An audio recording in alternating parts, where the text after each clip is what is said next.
the next slide. So loud. All right. My position there is a senior cybersecurity specialist. I focus on endpoint security. I'm not sure how familiar you are with the various divisions of cybersecurity, but basically, I focus on hardening and protecting the individual computers, servers, containers, etc., that we have throughout the environment. So I manage our endpoint detection and response tool, EDR for short. We use SentinelOne. It's one of the top shelf products on the market right now for enterprise. And we've got well over 30,000 endpoints just on the corporate side. So we have two different environments, one being corporate admin and the other is the grid. So anything that actually has to do with power systems control, industrial control systems, that's all a completely separate network. And we are in the process of implementing SentinelOne into the grid as we speak. And that's been a long, arduous process because if you break something there, you disconnect someone's power. So we're, I think, the second largest utility in the country by customers. Pretty much everyone outside of specific metro areas in Southern California uses Southern California Edison as their utility. So I'm originally from Arizona, small little border town called Miguel. And my original interest in cybersecurity, going back to like, I don't know, middle school or something, was books. So I somehow came across this book called Masters of Deception, which talks about one of the earlier hacking clubs, back when the like dial-in like Unix days. There's a lot of cool books about the early days of hacking and magazines like 2600 and stuff like that.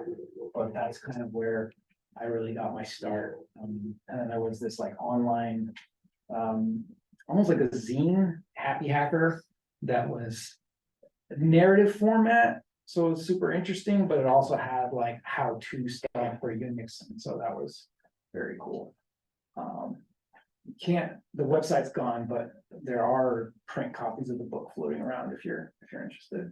You can go ahead and change. So how did I become a cybersecurity engineer? Not a direct path at all. I mean, my original job was dishwashing back in the day in like middle school. But a guy visited the restaurant and was talking about needing computer help. And so I helped him out. Turns out he had a business. And I worked as a computer technician for like most of high school, most of college. So I was able to get those IT fundamentals early on, which really helped me a lot. And I encourage everyone to get back to basics if you haven't done that already. But Come take my classes. yeah, exactly. Like you will get way more respect knowing the fundamentals. There are ways to work in cybersecurity without that stuff, but you probably are looking at more like a project manager role, very specialized disciplines. You kind of have to have some solid, IT fundamentals, and networking is also important. Networking will give you a huge leg up. Basic like Cisco CCNA, highly recommend that stuff. But after college, I thought I wanted to be a business guy. So I started managing an industrial supply store. Almost 3 years, realized I hated sales. So I left and went to the Peace Corps, and I was teaching IT in the Dominican Republic for a couple of years. And that was great. I came back, still thought that I didn't want to do IT as like a career. So I was working in community economic development because when I came back, I was going to grad school. So again, I did not do any college education, unfortunately, in IT. So, I had like one MIS class, that's it. But, it taught me how to think, and that's really what matters is the critical thinking skills.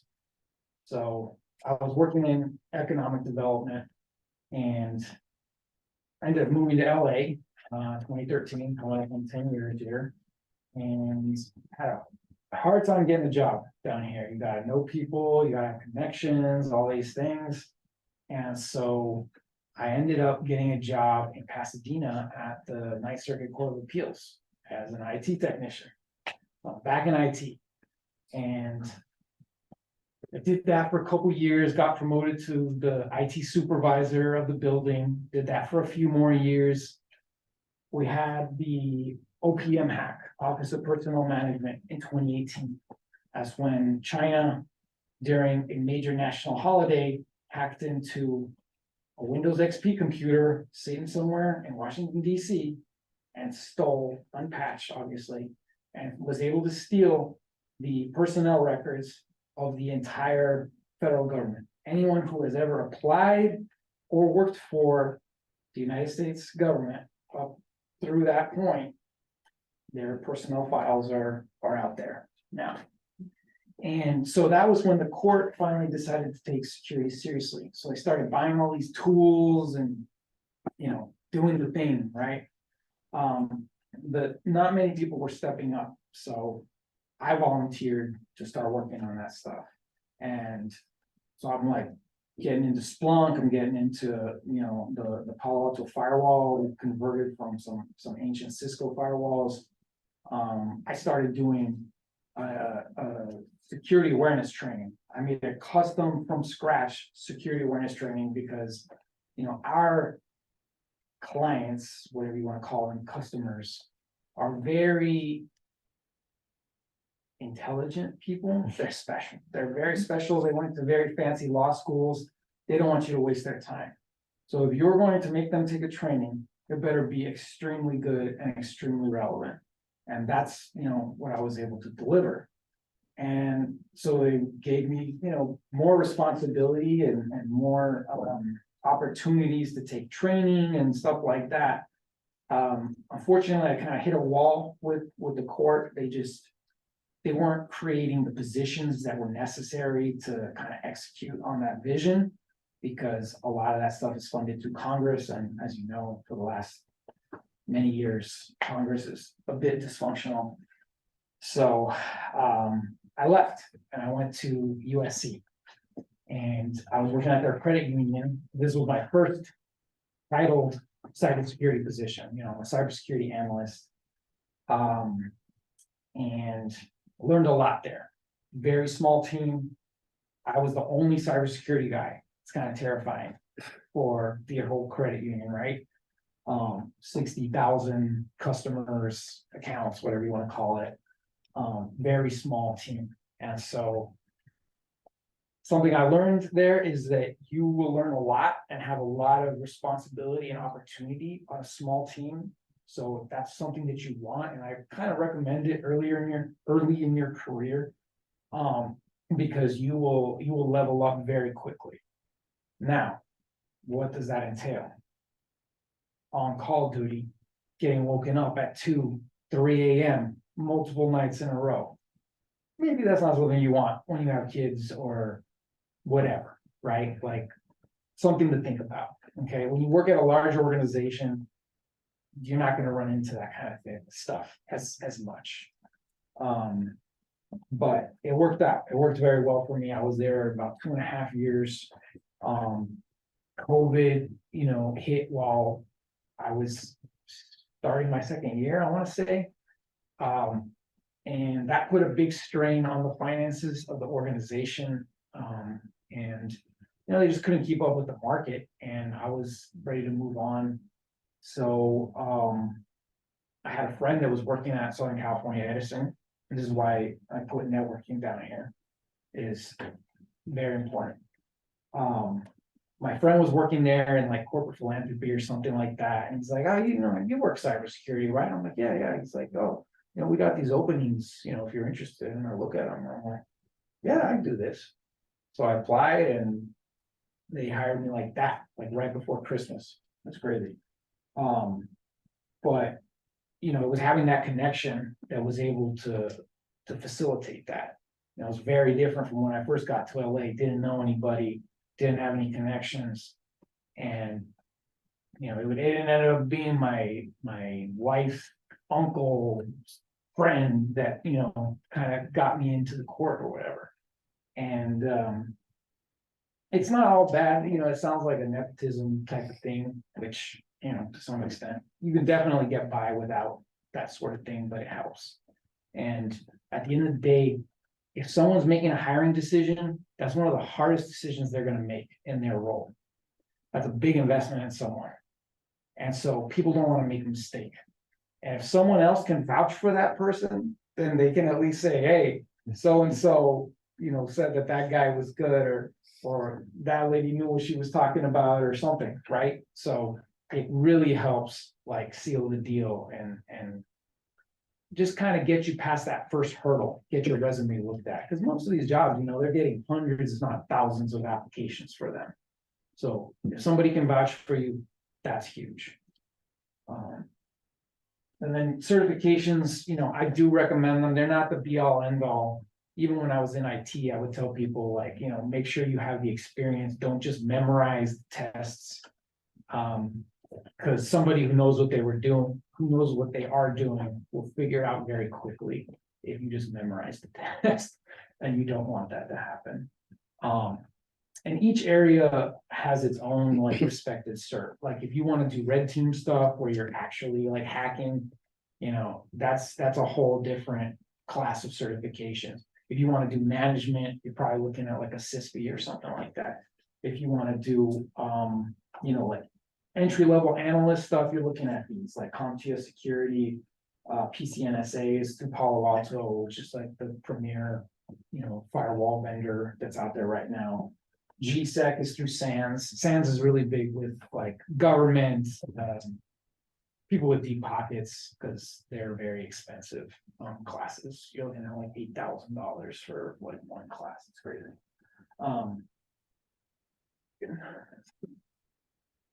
So like I was saying, experience is king.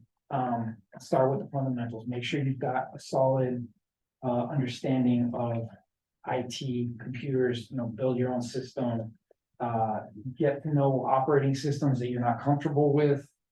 I can tell you right now, like there are jobs that I didn't get because I didn't know Linux well enough. And those are like one of the big regrets that I had was not learning Linux like sooner when I was like at the court and stuff like that, because I did have the opportunity to interview a couple times at like Pixar or something like that. Would have been super cool, but they're a Linux shop, which is rare for the desktops to be Linux, but like servers, Linux is everywhere, right? Especially modern like IT shops, a lot of it is Linux first. And you will find Mac out there as well. My manager who I started at SCE with, he's at Pinterest now. Everything's Mac. So yeah, just make sure that you're got the bases covered. Coding helps. It's not necessary. Don't let anybody tell you that it's necessary. But it does help, especially in scripting, like Python, Bash, PowerShell. Like that stuff can help you out a lot. Any large organization, which is, basically any organizations, you have to be able to scale and automate whatever you're doing. Like if you're doing manual processes, you will lose. The hackers will get you, the ransomware will get you. Like there's going to be some computer out there that doesn't have its antivirus on there, it's out of date, it's unpatched, whatever. Like if you're relying on manual processes, you're done, you're toast. Like, so scripting can help a lot with that. Now, there's a lot of tools that will do it for you now. And like, with some of the AI stuff, you can get pretty far with like rudimentary, things, but don't let that like intimidate you. Obviously, you guys know already, join a club, you're way ahead of the curve on that already. Meetups, those used to be more of a thing. I think there's still some good ones out there. They usually need like a sponsor. Here you have the school, you're very lucky. But yeah, there's usually like companies like coding boot camps and stuff. They'll post meetups, like specifically on meetup.com or whatever platform you use. And then hackathons are super cool. You can learn a lot like very quickly. Also great networking opportunities. Like I'm still in touch with people who I met at hackathons like 10 years ago. One of my buddies at Apple in Seattle, like I met him at a hackathon, in Portland. Had a really great time. It's like, a very intense like weekend that you get to like bond and get to know each other and find out really quickly if you like someone and would you want to start a business with them, basically. So yeah, highly recommend that. And then just find a project and make yourself useful. There's all kinds of open source software projects out there that need help. Even just like in your community, like there's always going to be organizations that need IT help, that need security help. I mean, it's really sad. You see a lot of smaller organizations struggling with cybersecurity stuff. Like they don't even cover the basics because they just don't know. And when they get hit, it's like completely debilitating. It can wipe them out entirely. So there's tons of need out there, and you can make a name for yourself like very quickly by just making yourself useful. So and so how is it working in cybersecurity? It's basically just a lot of problem solving every day. Like I said, it's trying to figure out how to implement best practices without breaking something. So if I could just, run wild at SCE and fix everything, I could do it fairly quickly, but I would break a lot of things. And so, the reality is that there's a lot of legacy systems out there, not just in the utility business. I saw this at the courts. I saw this at USC. There's just tons of legacy systems. And so, when they say, oh, just apply this patch or something, sometimes you can't because it'll break it. It will literally break your system. And so you have to figure out, okay, what are the compensating controls that we put around that system to make sure that vulnerability is not exploited. So it's a tricky situation almost all the time. And I mostly work on the defense side. Like I said, I'm on endpoint. We do have like purple team, red team people at Edison that are constantly looking for holes and problems with the systems. I generally think it's easier. They would probably disagree, but even in my role, I find stuff that needs to be fixed all the time. I'm like, oh, look at all these unpatched systems. Look at this, look at that. With the tools that we have available now, it's fairly simple. A lot of that is automated. I mean, this is a Metasploit, right? It's like you don't need a lot of experience to run Metasploit. Like Metasploit will just run on a network and tell you all of the ways that you can exploit, various problems with it. And so validating those, can take time, and helping IT operations figure out how they can address those issues is very time consuming. So it's definitely its own slog in some ways. And then, yeah, I mean, just, don't think too much in terms of like hacking movies and stuff like that, because a lot of it is quite mundane. There's plenty of excitement and there's like, big vulnerabilities that come out like, it seems like every week now, but usually once a month, there's something pretty big. And, but yeah, the day to day, it's like you're looking for a needle in a haystack, or you're trying to figure out how to apply a patch without breaking the system. So it's not just Mr. Robot.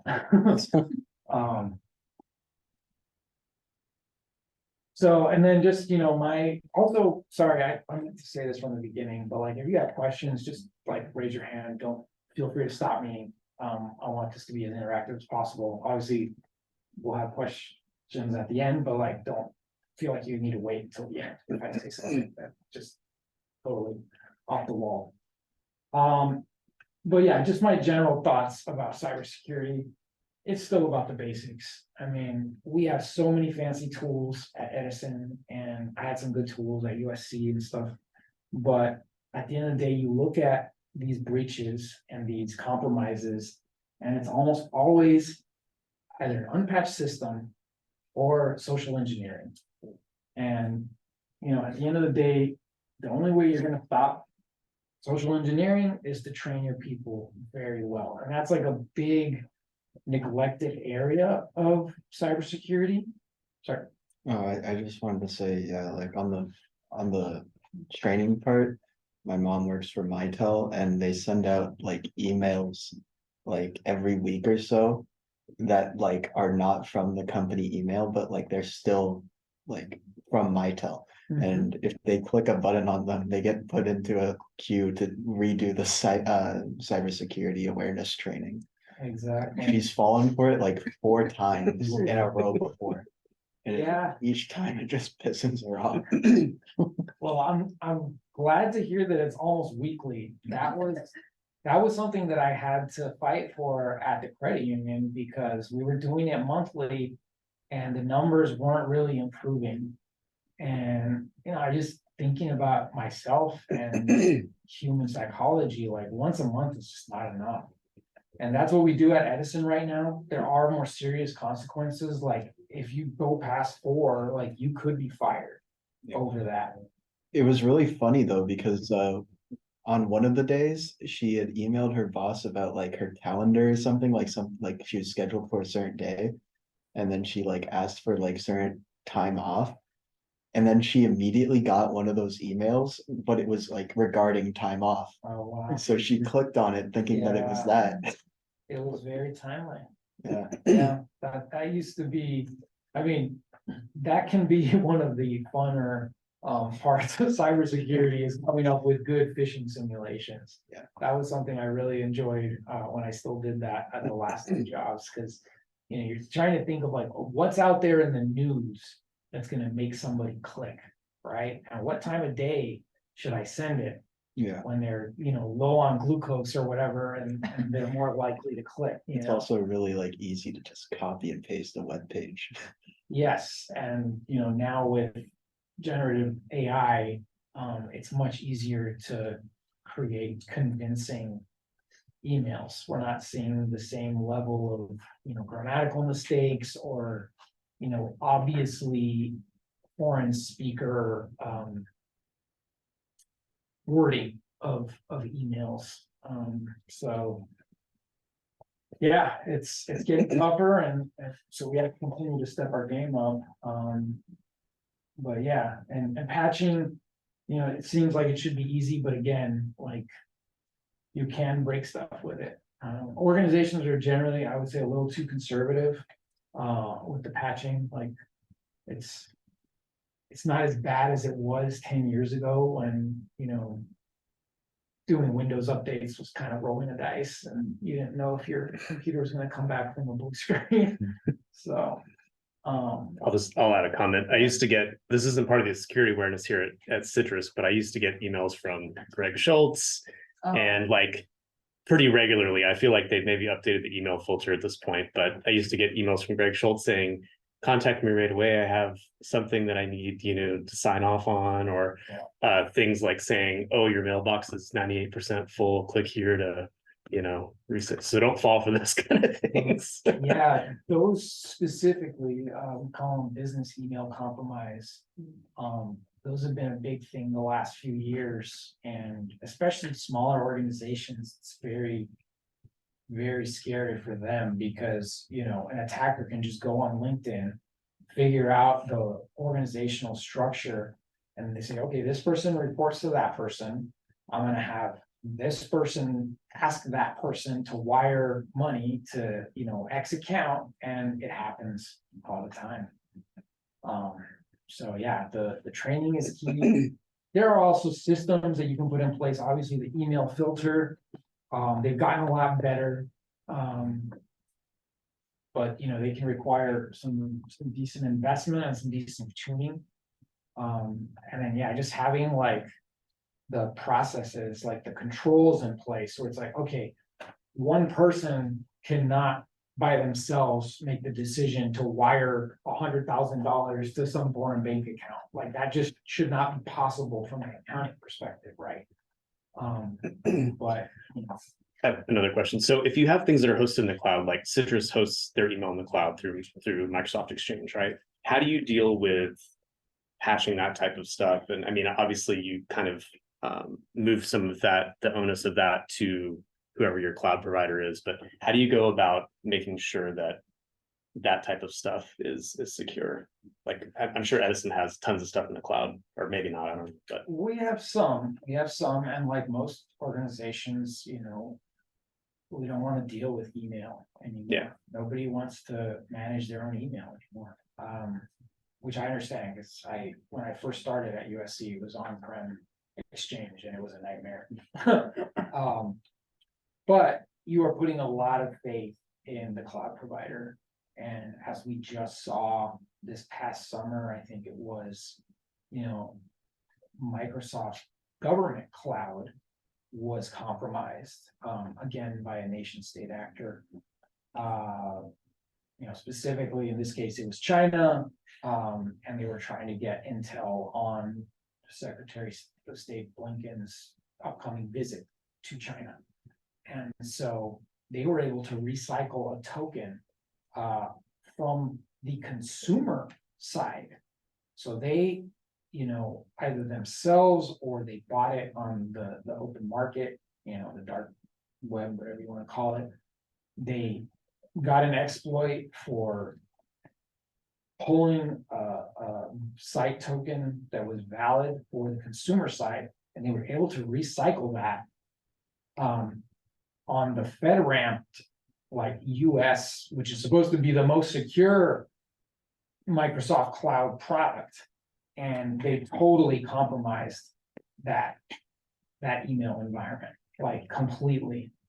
And I don't think that there's been enough discussion of the ramifications of that.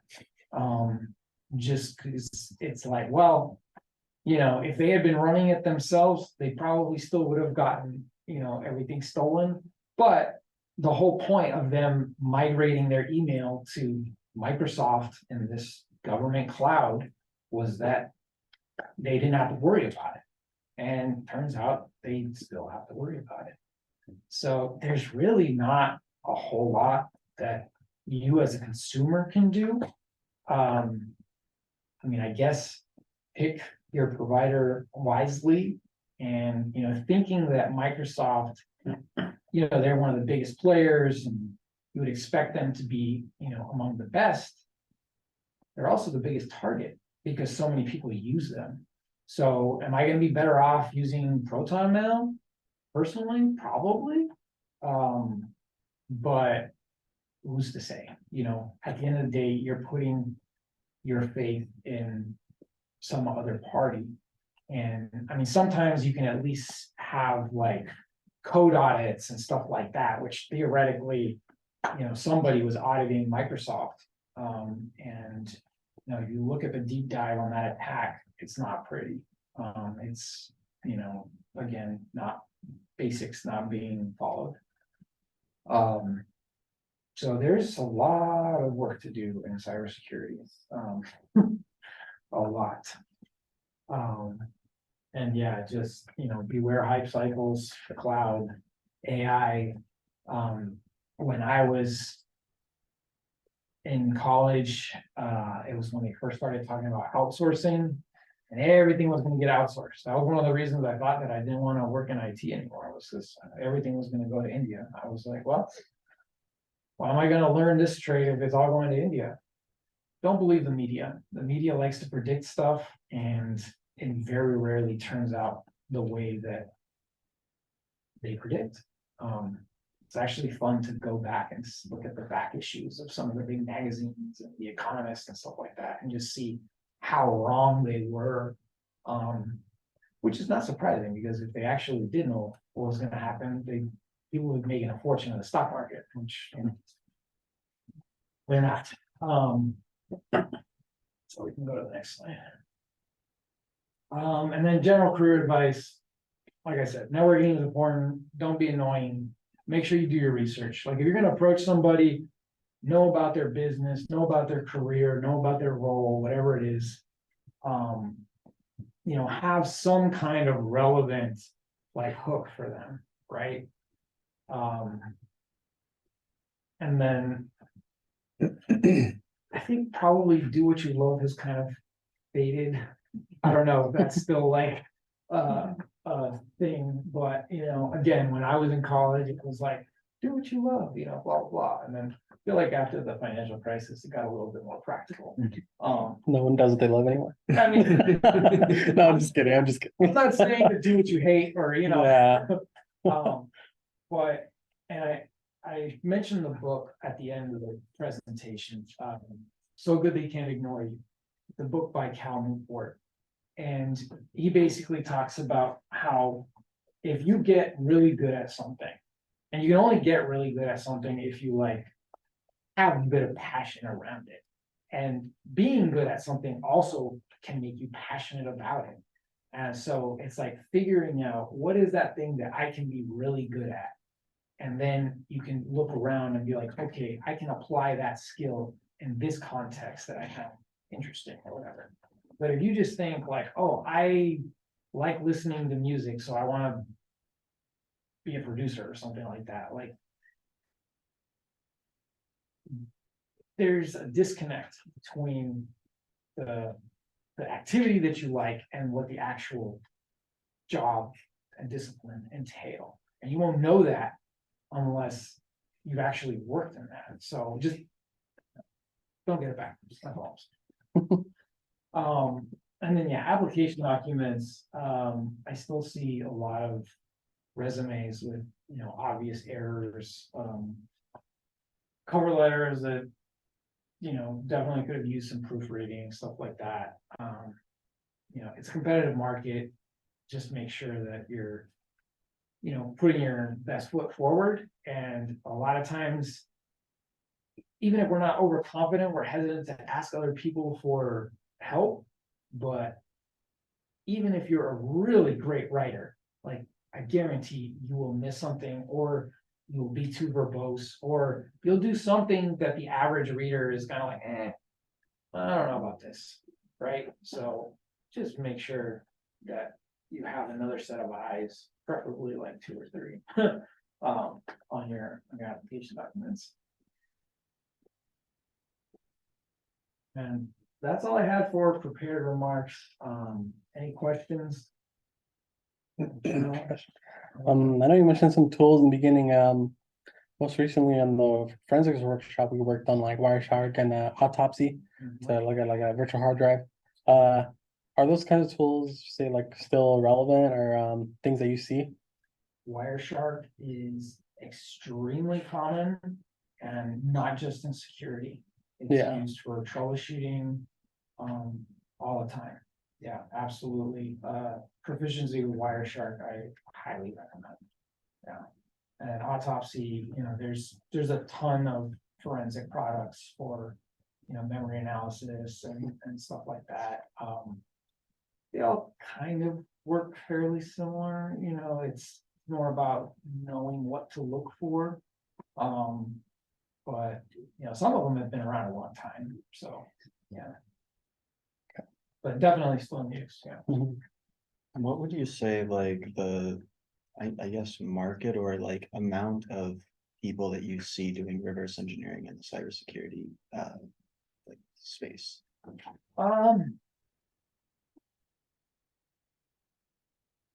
I have not worked for a cybersecurity company. And that is where that mostly takes place. That and like academic labs. So, there's some schools that have a big enough cybersecurity program that they have like the capabilities to do that sort of thing. But in terms of, at Edison, do we have people that can reverse engineer stuff? Yeah, I would say it's less than 10% of the workforce. So, because generally, the chances that you're going to find novel malware is kind of slim, like as a company. So I'm spending millions of dollars at 30 different vendors. I'm expecting that one of them is going to have reverse engineered that faster and given me whatever protection I need Yeah. to protect against it. But, Rapid7, Sentinel-1, name any major cybersecurity firm, they've got people doing reverse engineering. Okay. Yeah, but if that's what you want to do, I would probably lean towards working directly for a company like that rather than one of their customers. So, yeah. How big is the team that you work for at SCE that manages all those 30,000 endpoints? So our entire cybersecurity department is about 200 people, but that includes security awareness training folks. It includes risk. So there's also a whole aspect of cybersecurity that is about like prioritizing what our threats are. Okay, so like, we have tons of reports showing everything that's wrong with our systems. We can't possibly do it all. We probably can't even get through half of it, So we have to figure out what is the most important thing, given our context, given the threats and the threat actors that we face and our environment, which threats are most relevant to us. So that is a sizable portion. In terms of engineering, where I work, there's about 45 people. And then I would say like another 40 to 50 in probably closer to 50 on the CSOC, which is the Cybersecurity Security Operations Center. And a lot of them are like incident responders. So they would be the people who get, they see the alert and then they go look for it. Or they might be doing threat hunting as well. So like, going back to the reverse engineering, maybe the vendors haven't released a signature for it yet, but we know what the file hash is that's associated with the malware, right? And so we can put that file hash into one of our systems and we can scour the entire network for evidence that malware has been in the system or that threat actor has been in the system. So you're looking for the indicators of compromise, basically, is what they call it. So that's another thing that like the CSOC does. So yeah, I would say, 200, which sounds like a lot of people, but for, the amount of stuff that we have is probably not that big. I mean, we also use a lot of managed service providers. So it's kind of an undercount to just say, oh, we have 200 people. Well, we also have Sentinel Vigilance Service, which is their managed service of triage. So when your laptop gets hit with some malware, it gets reviewed most likely first by one of Sentinel-1's analysts. And they can see like, oh, was this a false positive? Was this real malware? Is it anywhere else? And if they feel like they need to escalate it, then they will do so. But if we had to review every alert that came in, we'd be dead. There's no way you could do that with even 200 people reviewing all the alerts. So would you say like being one of those people that are analyzing the alerts, kind of one of the most common entry level jobs people are getting. Like I have a friend, he works in another country, but it's like an online friend, and he says most common people get like the SSC analyst position is like their first position, working like overnights or something like that. Yeah. So would you say, what's your like opinion on that? Yeah, I mean, that's definitely a solid entry level option. There's various companies in the LA metro area that hire for those positions. Rapid7 is one of them. There's another one in Westwood. I can never remember the name. Smaller, it's a lot smaller. But yeah, those positions, those are positions where it's like, if you have solid credentials and experience, like you could probably get that job without knowing someone, right? So those are good options. Also, like internship programs, those are big. Edison has a great internship program, including for cybersecurity. Yeah, I mean, SOC is, it's I think that different companies structure the role differently, and sometimes there might not be enough opportunity to learn other things. But I think that that's, in most cases, I think you do have that opportunity. You know, because you're looking at the alert and you have to figure out, is this a real threat or not, right? And that takes a lot of analysis and critical thinking and stuff like that. And so you have to do research, and you become very familiar with a lot of those forensics. Like, you know, does this process belong in memory? You know, why is this process spawning this like weird sub process? Like you have to learn how software works, and specifically like the operating system and things like that. And so you can learn a lot from those types of positions. And yeah, it's a great foot in the door.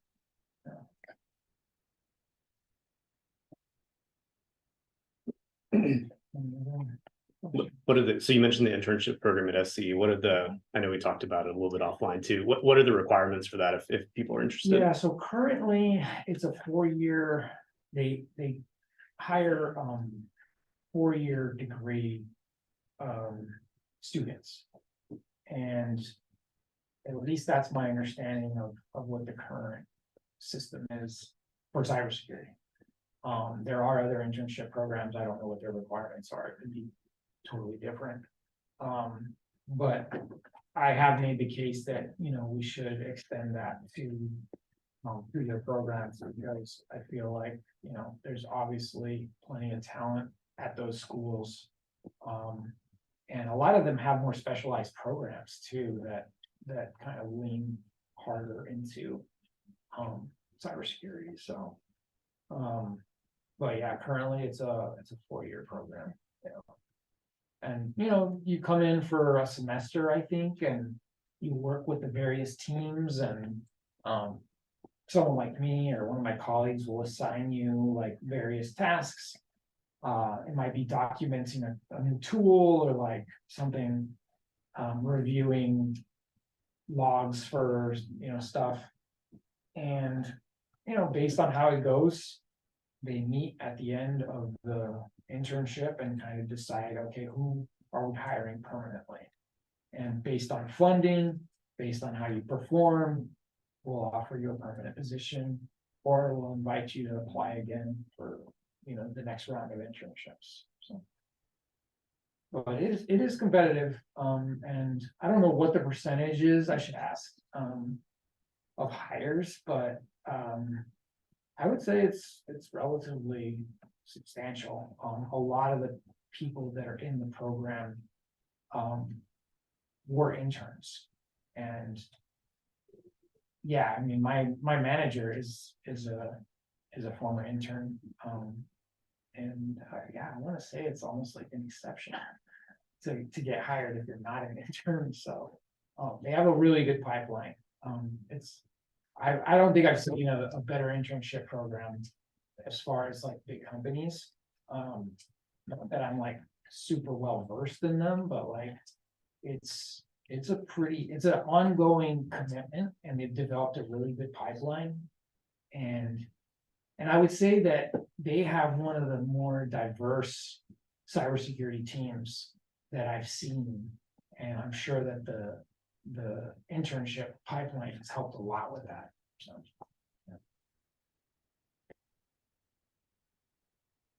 So, I had one slide after this. So I mentioned some books and films and stuff. I heard Darknet Diaries when I walked in, so you guys probably know about that one already. Mr. Robot, I at least like the first 2 seasons. But yeah, the Cuckoo's Egg, a lot of people in the business don't even know about it. That's like old school, like 80s. But that was like one of the first big hacking tales, I guess, in the US. And it was Berkeley, UC Berkeley. One of their labs got hacked, and a lot of the book is just the systems administrator trying to convince the FBI and the CIA that a crime had actually occurred. Like literally nobody wanted to investigate it. He was just like, no, you don't understand. Like, so super interesting. And the guy's like a total hippie. He's a little he's very like conversational. But it's an easy read. It's very entertaining. I actually just read it again last year, so it still struck me as relevant and fresh. There's not a whole lot of technical analysis or whatever in there, but like, I would say, it's one of the first books that kind of like dives into a cybersecurity incident investigation. Like, it's worth reading. And then 0 Days, I think that's by Alex Gibney. He's got a whole bunch of documentaries. It's on HBO Max, whatever they call it now. Very good film. It's about the Stuxnet, attack on Natanz. Risky Business. For some reason, there's actually not that many great cybersecurity podcasts. Maybe you guys know some good ones that you can like school me on, because I have not found that many good ones. A lot of vendors have them, but they're just not that interesting. I don't know. Maybe it's kind of a tough topic to turn into a podcast. I think that's why Darknet Diaries works so well, because it's just like a narrative, like storytelling type of thing. it's the best for sure. Yeah, I think so. Yeah. But like Risky Business, they do, the first part is like actual news, like they go over the news and they get into like the technical detail of the different attacks and breaches and stuff like that. They're Australian, so as long as you can handle the accent, like it's pretty good. And then they usually will do like an interview with product or like companies that are their sponsors, but they're usually legit. So like Thinks Canary, they do honeypots. They've been on there before. They get Proofpoint, which does like email filters. So usually even the vendor like interviews or they straight up tell you like this is just like a commercial, but like you can learn something from them actually. And then general career advice. Best networking book I ever read, Never Eat Alone. It just talks about like how to approach people and like what to say to not sound, weird or whatever. Like, most of us are kind of apprehensive about like approaching people just out of the blue. And so this kind of teaches you how to get over it. So Good They Can't Ignore You. I alluded to that earlier. It's kind of general career advice. God, I wish I would have read that in my like high school days or something. Not that I'm complaining about my career, but like it's really good advice. And then Hacker News is not just Hacker News. That is like anything that hackers in the old school sense are interested in. So you'll find a lot of IT stuff on there. Programming, security, stuff about climate change, stuff about I mean, literally you name it, but it's an old school bulletin board type of website, so there's no pictures. And yeah, I don't know how to explain it. It's just, it's good. The guy who made, or invested in OpenAI made that one, right? So sort of, the original Y Combinator was, Paul Graham. Paul Graham, I think is his name.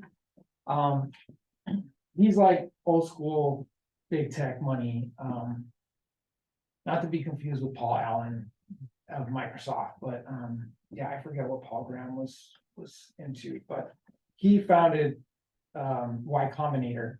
And this was basically a spin-off or part of Y Combinator. Y Combinator is like the premier startup incubator in the Bay. So like if you want to start a business, like a classic tech startup or whatever, that's where you go. Like you fill out an application, you put together a team, and they have like I think it's like a 6-week boot camp or something. It's like a hackathon that goes on for like several weeks, right? Or maybe it's a couple months, I forget. But like, I mean, Airbnb, you name some of the biggest names in tech, they were alumni of Y Combinator. Like it doesn't get better than that. They have all the connections as far as, venture capital funds, blah, blah, blah. But this has kind of stayed true to the original ethos or whatever. There's a bunch of old school guys on Hacker News, like and now that Twitter kind of imploded in some ways, a lot of the more thoughtful people have kind of migrated to Hacker News, really. So it's getting a little crowded, but it's a worth a look. It's a good way to keep up with developments in IT and security and just like, interesting things. And it's got like a discussion forum. So like each article has like a discussion board, basically. Yeah. And Cal Newport's got a bunch of other books that are also like pretty good. I forget, the last one I think he did was about like distraction or something like that, and kind of like how to plan your work day and like your life so that you're not just sucked into your smartphone for hours on end. I know I'm guilty of this too, but how much would you say that people are like, maybe they're like antisocial or they're just like you say, the book you said to make sure you're not like weird when you talk to someone or something. People I know, like we're always on our computer or something. So how often would you say that, like, or would you say it's like a suggested skill to have to know how to talk to people that got you into this, or like that helped you get a position? Absolutely. I mean, Yeah. the more comfortable you are talking to people, the better you're going to interview, Mhm. for one thing. Like you're going to be way less nervous about interviewing. You're going to be more conversational. You're going to know how to talk about yourself better. Mhm. So literally any way that you can practice that is to your advantage. And there's clubs that are specifically for that, like Toastmasters. A lot of the best speakers you'll ever hear have been at Toastmasters. Mhm. Edison actually has his own chapter of Toastmasters. I've been meaning to go to that. I mean, I'm pretty rusty myself. This is probably the first talk that I've given since like COVID, like outside of, work. So, yeah. Yeah, because I know we're all like lab rats, always on the computer. Like sometimes not talk to people, but Yeah. Well, and that's the thing, is like the hackathons can help with that too, because you're like, you're meeting new Team. people, and then you all present on what you worked on at the end. Mhm. So another like cool thing. What would you say are the methods of capture the flags? Capture the flag is good if you want to, I mean, it's good practice for all sorts of things. Like you're gonna learn something no matter what. I would say it's most useful if you want to go into red teaming. So like if you want to do pen tests. And that's its own specialty within cybersecurity. It can be a lot of fun. It can be frustrating though, you know, like if you get to a network that's actually pretty locked down and you're just trying everything and like Metasploit is coming up totally empty and you have to get, you know, creative. It can be frustrating, like, and if you listen to Darknet Diaries, like, you know how it goes, like you can hit a wall or it can be a cakewalk. I would say most times it's a cakewalk. You're gonna find some way in, you know. There's also physical pen tests. Some of the best episodes on Darknet Diaries are the physical pen tests where they're like trying to break into like buildings and banks and all that sort of thing. But yeah, capture the flag. The SANS courses like GSEC and JIAC and all those usually come with what they call net wars. And you can sign up for those independently. A lot of places that capture the flag. But I would say, yeah, they're great practice for pen testing, also great practice for defending, you know, like how to harden systems. Because that's the only way you're going to keep the other team from, you know, getting your flag. So probably should have mentioned another resource, tryhackme.com. I don't know if you guys. Yeah, that's how I preach that. That to me, the level of sophistication of their content for the price is unbelievable. Yeah. I mean, that is the type of stuff that you will pay thousands of dollars to learn. You know, granted, their certifications aren't like widely known or accepted or whatever, but like you can get really good experience doing their labs and then turn around and get a certification and you'll be set. Very, very beginner friendly too. Exactly. Sector box is a little more. Yeah, because learning you know, to really get going, sometimes you need to have like basically a lab, you know, at your house, and not everybody has time for that or like the space for that. You know, even if you have like a bunch of Raspberry Pis or you're just putting together a bunch of virtual machines on an old server or something like that. And that's what my brother does. He buys old servers on eBay and then, you know, runs a bunch of VMs on them. But you have to know a lot of like system stuff. Again, like that's really a lot of fundamentals to be able to do something like that. Whereas TryHackMe, like boom, the lab is there. You know, they built it virtually for you. So that's a good one. Yeah. Well, thank you My pleasure. for doing this for us. Yeah, thanks, Miguel.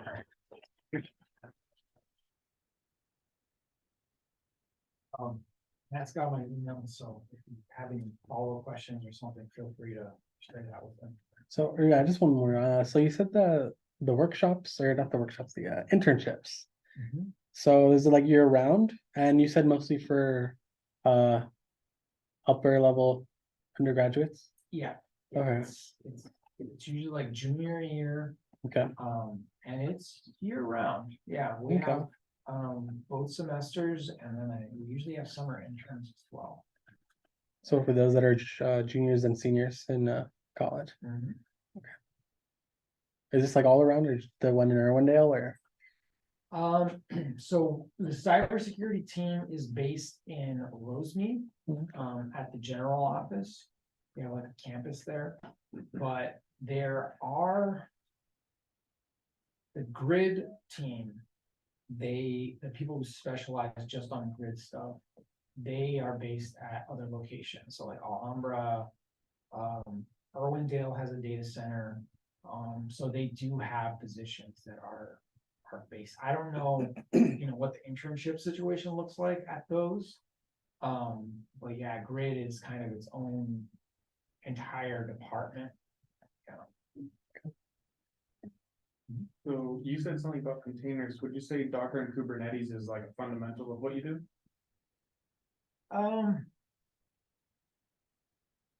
I honestly don't mess with them that much. I would say, like, if you're in an environment that does a lot of DevOps, so a company that writes a lot of its own software, or has some kind of web-based service, like they're gonna use containers a lot. We do have some containers, and so I have to make sure that my EDR tool, Sentinel-1, gets installed on those containers, and it is supported on like K8s and stuff. But I don't mess with them that much. Like that happened like when I was kind of already established. So like it's not something that I've spent a lot of time with, but it is a huge part of newer companies' infrastructures. Like that's kind of the direction that a lot of a certain type of company has gone, right? Is just that whole like virtualization of almost everything, software defined networking and, Terraform, where it's just, you can basically script infrastructure. Like you can write a script, boom, it'll stand up a whole like virtual data center, and there are people who specialize in writing, like making sure that press and go infrastructure is then secure. Because like a lot of times what you start with is what you end up with. If you start with something, if you don't build in security from the ground up, you're in for a world of hurt. And that's kind of, where we're at with the grid is, we have to keep it completely separate because everything else was not built, including the grid, with security in mind. So we're playing catch up. So yeah, you gotta. That's a very interesting like niche, but it's a big one.